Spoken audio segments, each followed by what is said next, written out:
Waiting for your phone ಅವನಿ. ಬೇಗ ಕಾಲ್ ಮಾಡು, ತಕ್ಷಣ ಹೊರಟು ಬರ್ತೀನಿ. ಒಂದ್ ಟೈಮಲ್ಲಿ ನನ್ನ ನಾದ್ನಿನ ಆ MLA ಮಗ ಸುರೇಂದ್ರನ್ ಕೊಟ್ಟು ಮದುವೆ ಮಾಡಿದ್ರೆ 10 ಲಕ್ಷ ಸಿಕ್ತಿತ್ತು. ಅವಾಗವಾಗ ಚಿಲ್ಲರೆ ಸಿಗೋ ಗಿಡದ ಥರ ಆ ಸುರೇಂದ್ರ ಉಪಯೋಗಕ್ಕೆ ಬರ್ತಿದ್ದ. ಅವನಿ ಅಂತ ಅವಕಾಶ ಇಲ್ದಿರೋ ಹಾಗೆ ಮಾಡ್ಬಿಟ್ಲು. ಇಷ್ಟು ದಿನ ಆದಮೇಲೆ ಆ ಅದೃಷ್ಟ ಮತ್ತೆ ವಿಕಾಸ್ ರೂಪದಲ್ಲಿ ಬಂದಿದೆ. ವಿಕಾಸನ್ನಾದರೂ ಬಂಗಾರದ ಕೋಳಿ ಥರ ಉಪಯೋಗಿಸ್ಕೋಬೇಕು.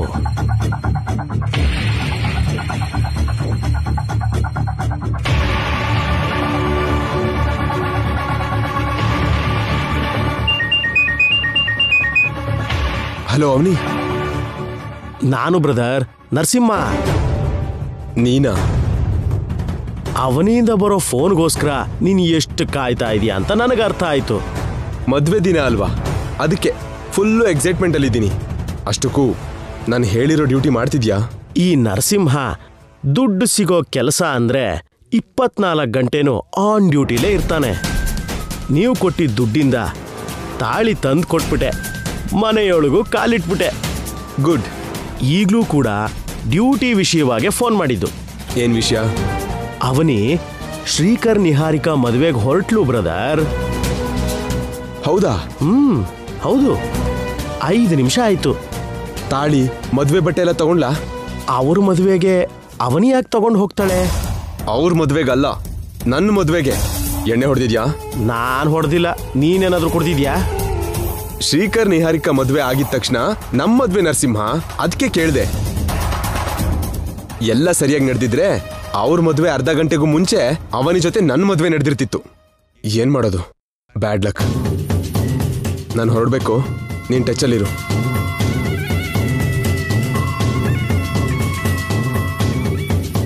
ಆ ಕಡೆ ಅವನಿ ಏನೋ ಶ್ರೀಕರ್ ಹತ್ರ ಆಲ್ರೆಡಿ ತಾಳಿ ಕಟ್ಟಿಸ್ಕೊಂಡಿದ್ದಾಳೆ. ಈ ಕಡೆ ವಿಕಾಸ್ ಹತ್ರ ತಾಳಿ ಕಟ್ಟಿಸ್ಕೋತೀನಿ ನಿಂತಿದ್ದಾಳೆ. ಈ ಅವನಿ ಸುಜಾತ ಹೊರಗಡೆ ಕಾಣಿಸೋಷ್ಟು ಅಮಾಯಕರಲ್ಲ. ಹಾಗಂತ ಈ ವಿಕಾಸ್ ಅಮಾಯಕನ ಅಂದ್ರೆ ಅವನು ಅಲ್ಲ, ಬುದ್ಧಿವಂತಾನೆ. ಮತ್ತೆ ಈ ಮದುವೆ ಗೋಳೇನು ಅಂತ ಅರ್ಥ ಆಗ್ತಿಲ್ವಲ್ಲ. ಇವನದ್ ಹೇಗ್ ನಂಬ್ತಾ ಇದ್ದಾನೋ ಒಂಚೂರು ಅರ್ಥನೇ ಆಗ್ತಿಲ್ಲ. ಈ ವಿಕಾಸು ನನಗಿಂತ ದೊಡ್ಡ ಮೂರ್ಖ ಅನ್ಸುತ್ತೆ.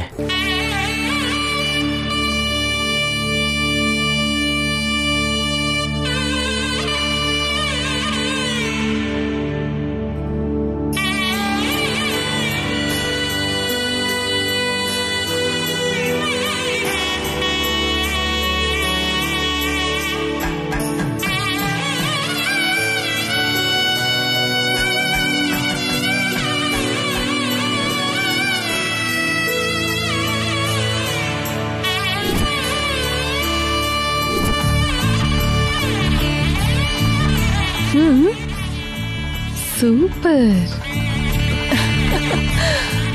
ನಮ್ಮ ಅತ್ತೆ ಅವರು ತುಂಬಾ ದಿನದಿಂದ ಕಾದಿದ್ದು ಜಾತಕ ಹೊಂದಾಣಿಕೆ ಆಗಿರೋ ಸೊಸೆ ನೀನು. ಇಷ್ಟು ದಿನಕ್ಕೆ ಮದುಮಗಳಾಗಿ ರೆಡಿ ಆಗಿದ್ಯಾ. ಮದ್ವೆ ಆಗ್ದೇನೆ ಮುದುಕಿ ಆಗೋಗ್ತೀಯೇನೋ ಅಂತ ಅನ್ಕೋತಿದ್ದೆ. ನಿಹಾರಿಕಾ ಇನ್ನು ಆ ಗಂಡಾಂತರದಿಂದ ತಪ್ಪಿಸ್ಕೊಂಡ ಹಾಗೆ. ನಿನ್ನ ಮಗಳಿಗೆ ಅಂತ ಗತಿ ಬರ್ದಿರೋ ಹಾಗೆ ನೋಡ್ಕೋ ಭಾವ. ಈ ಮದ್ವೆ ಆಗ್ತಿದ್ ಹಾಗೇನೆ ನನ್ ಮಗಳಿಗೆ ಒಂದು ಒಳ್ಳೆ ಸಂಬಂಧ ನೋಡಿ ಮದ್ವೆ ಮಾಡ್ಲಿಲ್ಲ ಅಂದ್ರೆ ನಾನ್ ಸುಮ್ನೆ ಇರ್ತೀನಾ? ಅಪ್ಪ ಅಮ್ಮನ್ ಮರ್ಯಾದೆನ ಬೀದಿಲ್ ತೆಗೆದ್ ಬಿಡಲ್ವಾ? ಆ ವಿಷಯದ ಬಗ್ಗೆ ನಾವ್ ಆಮೇಲೆ ಮಾತಾಡೋಣ ಬಿಡಿ. ಏನೇ ಆದ್ರೂ ನಿಹಾರಿಕಾ ಮತ್ತೆ ಮಾವನ್ ಮದ್ವೆ ನಡೀತಾ ಇದ್ರೆ ನನ್ಗೆ ಮದ್ವೆ ಆಗ್ತಿರೋ ಅಷ್ಟು ಖುಷಿ ಆಗ್ತಾ ಇದೆ. ಎಷ್ಟು ಪರೀಕ್ಷೆಗಳು, ಎಷ್ಟು ಹೋರಾಟಗಳು. ನಿಹಾರಿಕಾ ಮಾತ್ರ ತುಂಬಾ ಹಠಮಾರಿ. ಒಟ್ನಲ್ಲಿ ಇವತ್ತಿಗೆ ನನ್ ತಮ್ಮನ್ನ ನಿನ್ನವನಾಗ್ ಮಾಡ್ಕೋತಾ ಇದ್ಯಾ? ನಿನ್ ಫೀಲಿಂಗ್ ಏನು ನಿಹಾರಿಕಾ? ಇಷ್ಟಪಟ್ಟೋನ್ನ ಮದ್ವೆ ಆಗೋ ವಿಷಯ ಇದೆಯಲ್ಲ, ಅದನ್ನೆಲ್ಲ ಮಾತಲ್ಲಿ ಹೇಳಕ್ ಆಗಲ್ಲ ವಸಂತ ಅವ್ರೆ. ಭಾಷೆಗೆ ಸಿಗದೇ ಇರುವಂತ ಭಾವ ಇದು ಬೇರೆ ಲೆವೆಲಲ್ಲಿ ಇದೆ ಗೊತ್ತಾ? ನಿನ್ ಮದ್ವೆ ನಡಿಬಾರ್ದು ಅಂತ ಅವನಿ ಎಷ್ಟೆಲ್ಲ ಪ್ರಯತ್ನ ಮಾಡಿದ್ರು ಕೊನೆಗೂ ಸಾಧಿಸ್ಬಿಟ್ವಿ. ಸಾಧಿಸೋದಕ್ಕೆ ಇನ್ನೂ ಕೆಲವು ಗಂಟೆ ಸಮಯ ಇದೆ ಕಾವ್ಯ. ಒಂದು ರಾಜ್ಯಕ್ಕೋಸ್ಕರ ಇಬ್ರು ರಾಜರು ಸಮರಶಂಕ ಊದಿರೋ ಹಾಗೆ ಅವನಿ ಯಾವ ಸಮಯದಲ್ಲಾದ್ರೂ ಬಂದು ಈ ಮದ್ವೆ ನಡೆಯೋಕ್ ಅವಕಾಶ ಇಲ್ಲ ಅಂತ ಯುದ್ಧಕ್ಕೆ ನಿಲ್ತಾಳೇನೋ.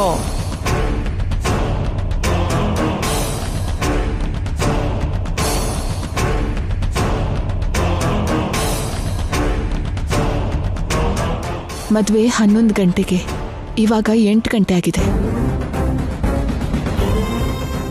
3 ಗಂಟೆ ಹಾಕಿಸ್ಕೊಳ್ಳೋದಕ್ಕೆ ಇನ್ನೂ 3 ಗಂಟೆ ಸಮಯ ಇದೆ. ಅಷ್ಟರಲ್ಲಿ ಯಾವ ರೀತಿ ಸಮಸ್ಯೆ ಬರುತ್ತೋ ಅಂತ ನನಗೆ ಟೆನ್ಷನ್ ಆಗ್ತಿದೆ. ಅವನಿ ಶ್ರೀಕರ್ನ ಬಿಟ್ಕೊಡೋದಕ್ಕೆ ಸಿದ್ಧವಾಗಿಲ್ಲ ಅಂತ, ನನ್ನ ಜೊತೆ ಯುದ್ಧ ಮಾಡೋದಕ್ಕೆ ಸಿದ್ಧವಾಗಿದ್ದಾಳೆ ಅಂತ ನನಗೆ ಗೊತ್ತಿದೆ. ಏನೇ ನಡೆದ್ರು ಕೊನೆಗೆ ನಿಮ್ಮೆಲ್ಲರ ಸಪೋರ್ಟಿಂದ ಶ್ರೀಕರ್ನ ನಾನೇ ಗೆಲ್ಬೇಕು.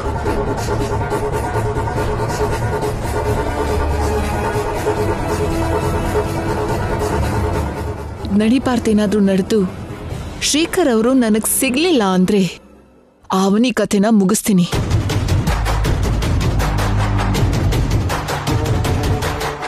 ಒಂದಿನನ 2 ದಿನನ, ಎಷ್ಟೋ ತಿಂಗಳ ಕನಸಿದು. ನನ್ನ ಕನಸು ಒಂದ್ ವೇಳೆ ನನಸಾಗ್ಲಿಲ್ಲ ಅಂದ್ರೆ ನಾನು ಏನ್ ಮಾಡ್ತೀನೋ ನನಗೆ ಗೊತ್ತಿಲ್ಲ. ಏನೇ ನಡಿಬೇಕಂದ್ರೂ ಕೂಡ ಕೆಲವು ಗಂಟೆಗಳೇ ಅಲ್ವಾ, ನೋಡೋಣ. ಶ್ರೀಕರ್ ನನ್ನವನು ಅವನಿ ಅವನು ಟೈಮೇ ಡಿಸೈಡ್ ಮಾಡತ್ತೆ.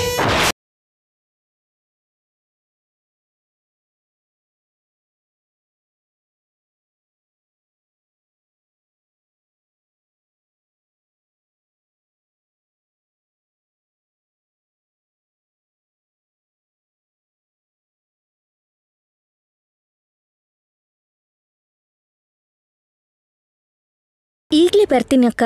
ಎಲ್ಲಿಗೆ? ಆ ಶಾಪಲ್ಲಿ ಒಂದು ಗಿಫ್ಟ್ ಆರ್ಡರ್ ಮಾಡಿದ್ದೀನಿ, ರೆಡಿ ಆಗಿರತ್ತೆ, ತಗೊಂಡ್ ಬರ್ತೀನಿ. ಇಲ್ಲೇ ಇರು.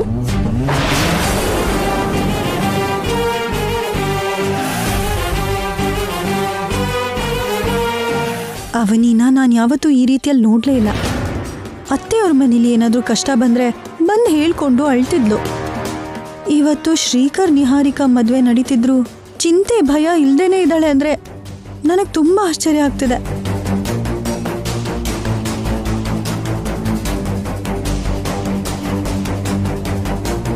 ಅಕ್ಕ, ಹೊರಡೋಣ, ಕೂತ್ಕೋ. ಏನಿದು? ಮದ್ವೆಗೆ ಬರೀ ಕೈಯಲ್ಲಿ ಹೋದ್ರೆ ಏನ್ ಚೆನ್ನಾಗಿರತ್ತಕ್ಕ, ಅದಕ್ಕೆ ಗಿಫ್ಟ್ ತಗೊಂಡ್ ಬಂದೆ.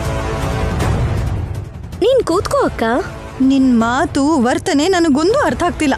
ನಾವು ಸೋದರ ಸೊಸೆ, ಅಲ್ಲಿ ಮದ್ವೆನಲ್ಲಿ ನಾವು ಮಾಡ್ಬೇಕಾಗಿರೋ ಕೆಲ್ಸ ಇರತ್ತೆ. ಬೇಗ ಹೋಗೋಣ, ನಡಿ, ಕೂತ್ಕೋ. ಹತ್ತು ಹತ್ತು.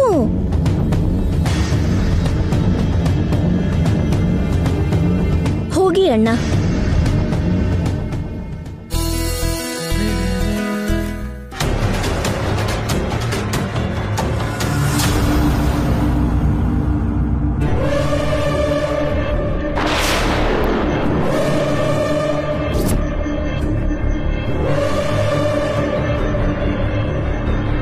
ಶ್ರೀಕರ್ ನಿಹಾರಿಕನ್ ಮದುವೆಗೆ ಎಲ್ಲ ಏರ್ಪಾಡು ಮಾಡಿರ್ತಾರೆ, ಮತ್ತೆ ಆ ಮದುವೆ ನಂತರ ನಡೆಯೋ ನಮ್ಮ ಮದುವೆಗೆ ಏನು ಏರ್ಪಾಡು ಮಾಡಿಲ್ವಲ್ಲ. ನಮ್ಮ ಮದುವೆಗೆ ಅವನಿ ತಾಳಿ ತಗೊಂಡ್ ಬರ್ತಾಳೋ ಇಲ್ವೋ, ಅದಕ್ಕೆ ಸೇಫ್ ಸೈಡಿಗೆ ನಾನು ತಾಳಿ ತಗೊಂಡ್ ಬಂದಿದ್ದೀನಿ. ಅವನಿ ಕೊಟ್ಟಿರೋ ಮಾತಿನ ಪ್ರಕಾರ ನನ್ನ ಮದುವೆ ಮಾಡ್ಕೊಂಡ್ರೆ ಸರಿ, ಇಲ್ಲ ಅಂದ್ರೆ ಮಾತ್ರ ಅವನಿಗೆ ಈ ತಾಳಿ ಕಟ್ಬಿಡ್ತೀನಿ.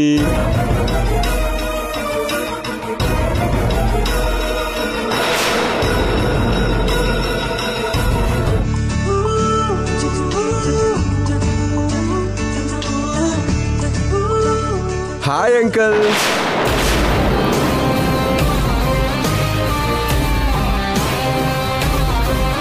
ಈ ಮದುವೆ ಜೊತೆಯಲ್ಲಿ ನಿನ್ ಮದುವೆನೂ ನಡಿಬೇಕು ಅಂತ ನಾವೆಷ್ಟೋ ಆಸೆ ಇಟ್ಕೊಂಡಿದ್ವಿ.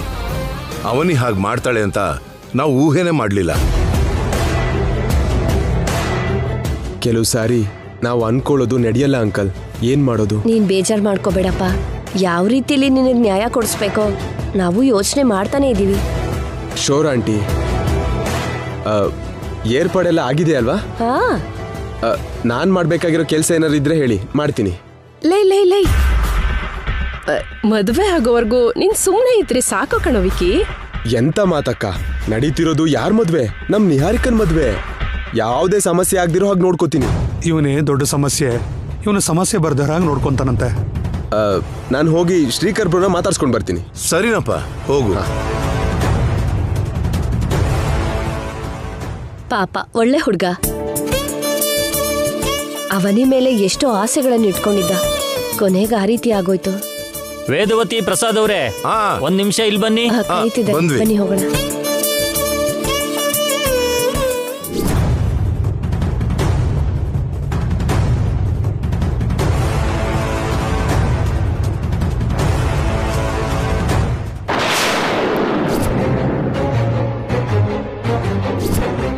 ಏನ್ರಿ? ಏನು? ಅವನ್ ಜೇಬಲ್ ತಾಳಿ ಇದೆ ರೀ.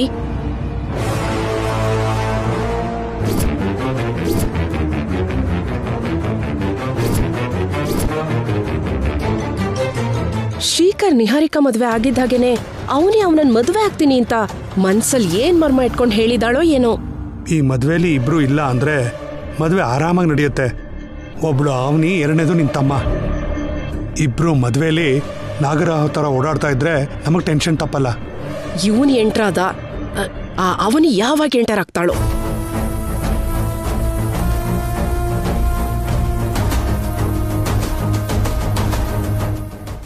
Hi bro. Oh hi.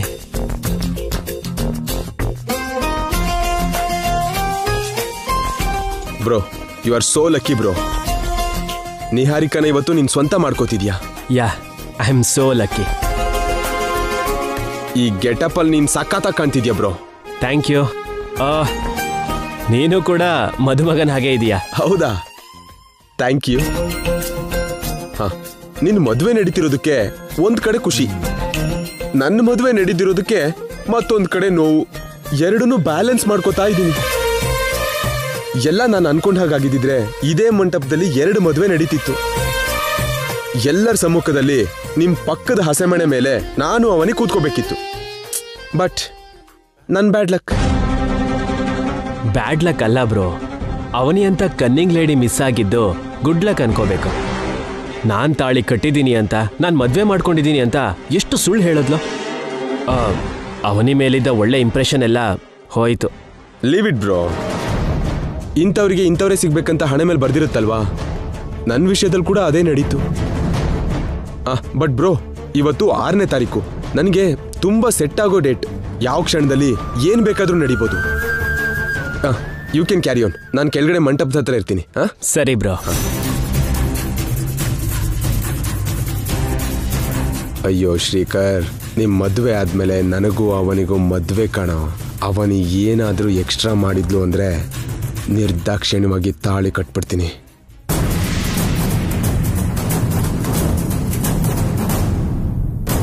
ನಿನ್ನ ನೋಡ್ಬೇಕು ಅನಿಸ್ತಿದೆ.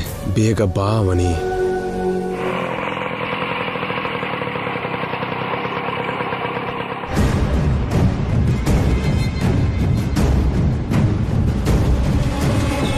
ಬಾ ಅಕ್ಕ.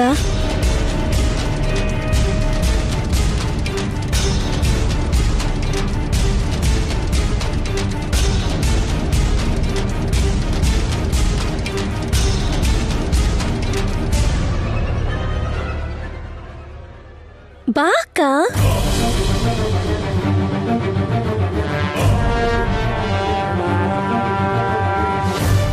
ಅತ್ತೆ ಮನೆಯಿಂದ ಬಲವಂತವಾಗಿ ಹೊರಗಡೆ ಹಾಕಿದ್ದಾರೆ. ಕತ್ತಲ್ಲಿರೋ ತಾಳಿ ಬಗ್ಗೆ ಗೊತ್ತಾದ್ರು, ಮ್ಯಾರೇಜ್ ಸರ್ಟಿಫಿಕೇಟ್ನ ತೋರಿಸಿದ್ರು, ಈ ಕುಟುಂಬ ನಿನ್ ಮೇಲೆ ಸ್ವಲ್ಪ ಕೂಡ ಕನಿಕರ ತೋರಿಸ್ತಿಲ್ಲ. ಕೊನೆಗೆ ನೀನ್ ಮೋಸಗಾರ್ತಿ ಅಂತ ದೂಷಿಸಿದ್ರು. ಆದ್ರೂ ಸರಿ, ನೀನು ಮನ್ಸನ್ನ ಕಲ್ ಮಾಡ್ಕೊಂಡು ಬಂದಿದ್ಯಾ ಅಂದ್ರೆ ನನ್ಗೇನು ಅರ್ಥ ಆಗ್ತಿಲ್ಲ. ನಿಮ್ಮ ಅತ್ತೆ ಮನೇಲಿ ನಿನ್ ಗಂಡಂಗ್ ಇನ್ನೊಂದು ಹೆಣ್ಣಿನ ಜೊತೆ ನಡೀತಿರೋ ಮದ್ವೆಗೆ ನೀನ್ ಇಷ್ಟು ಧೈರ್ಯವಾಗಿ ಹೇಗ್ ಬಂದಿದ್ಯಾ? ನಿನ್ ಹಿಂದೆ ನಾನು ಹೇಗೆ ಒಪ್ಪಿ ಬಂದ್ಬಿಟ್ಟೆ? ನನ್ಗೆಲ್ಲ ವಿಚಿತ್ರವಾಗಿ ಅನಿಸ್ತಿದೆ. ಶ್ರೀಕರ್ಗೆ ನಿಹಾರಿಕಾ ಜೊತೆ ಮದ್ವೆ ಆಗೋಯ್ತು ಅಂದ್ರೆ ಆಮೇಲೆ ನೀನ್ ಏನು ಮಾಡಕ್ಕಾಗಲ್ಲ. ಎಷ್ಟೇ ಹತ್ರ ಪ್ರಯೋಜನ ಇರಲ್ಲ. ಮದ್ವೆ ನೋಡೋದಕ್ಕಲ್ಲ, ಮದ್ವೆ ನಿಲ್ಸೋದಕ್ಕೇನಾದ್ರೂ ಯೋಚನೆ ಮಾಡು. 3 ಗಂಟು ಹಾಕೋದ್ರೊಳಗಾದ್ರೂ ನಿನಗೆ ಒಳ್ಳೇದಾಗುತ್ತೆ ಅನ್ನೋ ಆಸೆಗೆ ಫಲಿತಾಂಶ ಸಿಗುತ್ತೆ. ಅಕ್ಕ, ಕುಲದೈವ ಆಗಿರೋ ಅನ್ನಪೂರ್ಣಾದೇವಿ ವಿಗ್ರಹ ಕಾಪಾಡೋದಕ್ಕೆ ಪ್ರಾಣನ ಪಣಕ್ಕಿಟ್ಟೋಳ್ ನಾನು. ಆ ಅಮ್ಮನವ್ರು ಈ ಮನೇಲಿ ನ್ಯಾಯಕ್ಕೆ ವಿರುದ್ಧವಾಗಿ, ಧರ್ಮಕ್ಕೆ ವಿರುದ್ಧವಾಗಿ ಯಾವ ಕೆಲಸನೂ ಮಾಡಲ್ಲ ಅನ್ನೋ ನಂಬಿಕೆ ನನಗಿದೆ. ನಿಹಾರಿಕಾದು ಜಾತಕ ಬಲ, ನಂದು ತಾಳಿ ಬಂಧ. ಈ ಬಂಧ ನನ್ನ ಗಂಡನ್ನ ಒಂದು ಮಾಡುತ್ತೆ.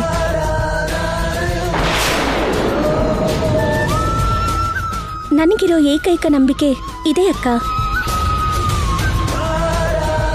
ನೀನೇನು ಭಯ ಪಡ್ಬೇಡ. ನಾನು ಎಷ್ಟೇ ಪ್ರಯತ್ನ ಮಾಡಿದ್ರೂ ಯಾರೂ ಒಪ್ಕೊಳ್ಳಿಲ್ಲ ಅಲ್ವಾ? ಏನ್ ಬೇಕಿದ್ರೂ ನಡಿಬೋದು.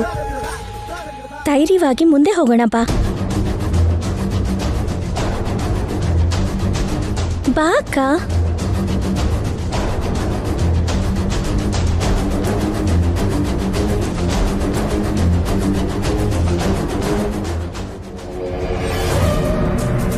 ಅರೇಂಜ್ಮೆಂಟ್ಸ್ ಎಲ್ಲ ತುಂಬಾ ಚೆನ್ನಾಗಿದೆ ಅಂಕಲ್. ಇದೆಲ್ಲ ನೋಡ್ತಿದ್ರೆ ನನ್ನ ಮದ್ವೆನೂ ಇವತ್ತೇ ಅನ್ನೋ ಫೀಲ್ ಆಗ್ತಿದೆ. ಅವನಿ ನಿನ್ ಮದುವೆ ಆಗ್ತಾಳೆ ಅನ್ನೋ ಕೆಟ್ಟ ಭ್ರಮೆಲಿದ್ಯಾ. ಕೊನೆ ಕೈ ಕೊಡ್ತಾಳೆ ನೋಡು.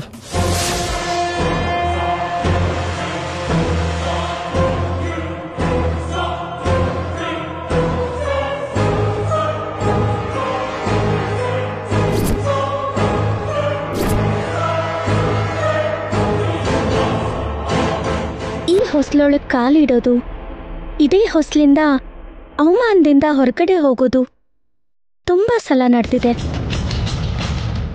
ಈ ಸಲ ಹಾಗಾಗಬಾರ್ದು ಅಂತ ನಂಗೆ ಆಶೀರ್ವಾದ ಮಾಡು ತಾಯಿ.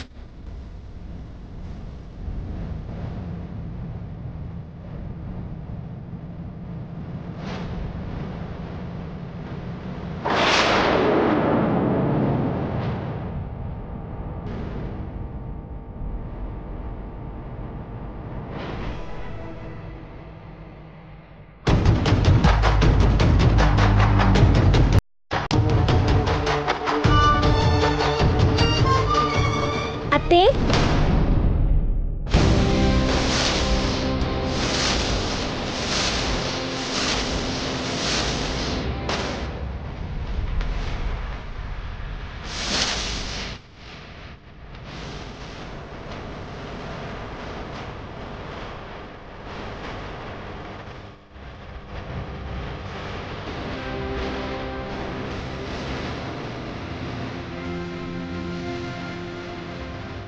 ನೀನ್ ಮಾಡ್ತಿರೋ ಕೆಟ್ಟ ಕೆಲ್ಸಕ್ಕೆ ಮಾಡಿರೋ ಮೋಸಕ್ ರೋಸ್ ಹೋಗಿ ಮನೆಯಿಂದ ಹೊರಗಡೆ ಹಾಕಿದ್ರು.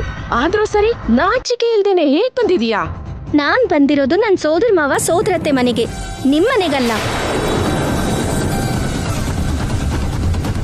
ಹಾಗೆ ನೋಡ್ತಿದ್ದೀರಲ್ಲ ಪ್ರಸಾದ್ ರಾವ್ ಅವರೇ, ಹೊರಗಡೆ ಹೋಗಿ ಎನ್ನಿ. ಇಂಥವ್ರು ಇಲ್ಲಿದ್ರೆ ನಿಹಾರಿಕಾ ಶ್ರೀಕರ್ ಮದುವೆ ಆರಾಮಾಗಿ ನಡೆಯುತ್ತೆ ಅನ್ಕೊಂಡಿದ್ದೀರಾ? ಬಾವಾ, ನೀವ್ ಎಮೋಷನಲ್ ಆಗ್ಬಿಡಿ.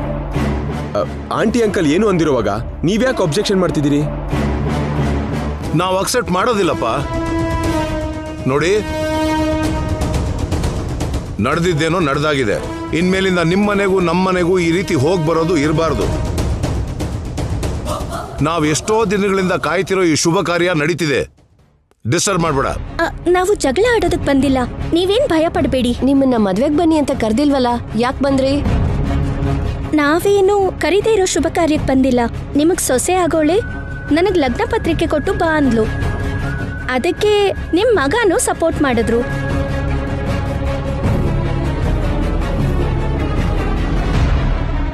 ಮದ್ವೆ ಮಂಟಪಕ್ಕೆ ಬಂದು ಜಗಳ ಆಡ್ಬೇಡ ಅಂದ್ರು. ಅದಕ್ಕೆ ನಾವೇನ್ ಜಗಳ ಮಾಡಲ್ಲ ಅಂತ ನಿಮಗ್ ಮಾತು ಕೊಡ್ತೀವಿ. ಬೇಕಾಗಿಲ್ಲ, ನೀವಿಲ್ಲಿಂದ ಹೊರಡಿ.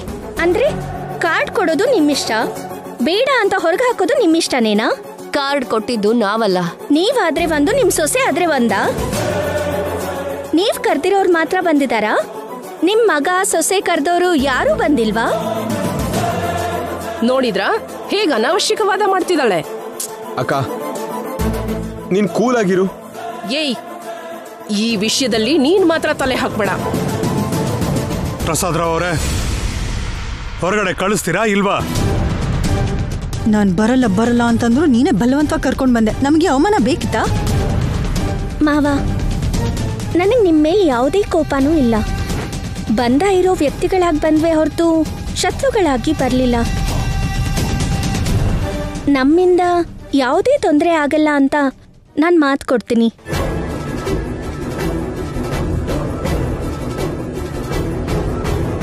ಹಿಂದೆ ನಡೆದಿರೋ ಘಟನೆಗಳಿಗೆಲ್ಲ ನಾನು ನಿಮ್ಮ ಹತ್ರ ಕ್ಷಮಿಸಿ ಅಂತ ಕೇಳ್ಕೊಂತೀನಿ. ಅಮ್ಮ ಅಪ್ಪ ಇಲ್ಲದೆ ಇರೋರು, ನೀವು ಯಾವಾಗಲೂ ನಮ್ಮ ಜೊತೆ ಇರ್ತೀವಿ ಅಂತ ಮಾತು ಕೊಟ್ಟಿದ್ದೀರಾ. ಅಂಥದ್ರಲ್ಲಿ ಈ ಮದುವೆನಲ್ಲಿ ನಾವಿಬ್ರು ಊಟ ಮಾಡ್ಕೊಂಡು ಹೋದ್ರೆ ನಿಮಗೆ ತೊಂದರೆನಾ?